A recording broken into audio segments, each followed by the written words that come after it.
Hi friends, 2 દિવસ પહેલાં મેં જે એવરેજિંગ ન કરવાની સલાહ આપતો વિડીયો મૂકેલો એ બાબતમાં હું એક ક્લેરિફિકેશન કરવા માગું છું કે એ એવરેજિંગ ન કરવાની વાત છે એ માત્ર અને માત્ર ગઈ તેજીના લીડર સેક્ટર અને લીડર સ્ટોક્સમાં જ એવરેજિંગ નહીં કરવાની સલાહની વાત કરી છે, નહીં કે કોઈ પણ સેક્ટરમાં. આજે તમારી પાસે જો કોઈ બેન્કિંગ કંપની હોય, કોઈ એનબીએફસી હોય, કોઈ હાઉસિંગ ફાઇનાન્સ કંપની હોય કે કોઈ કન્ઝ્યુમર કંપની હોય જે તમને તમારા લીધા ભાવેથી 10, 15, 20% સસ્તી મળતી હોય તો ચોક્કસ એને એવરેજ કરવી જોઈએ.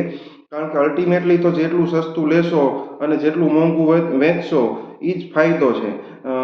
સપોઝ 80 રૂપિયાની વસ્તુ તમે કોઈ લીધી હોય તો 160માં વેચો તો એ 100%નો ફાયદો છે.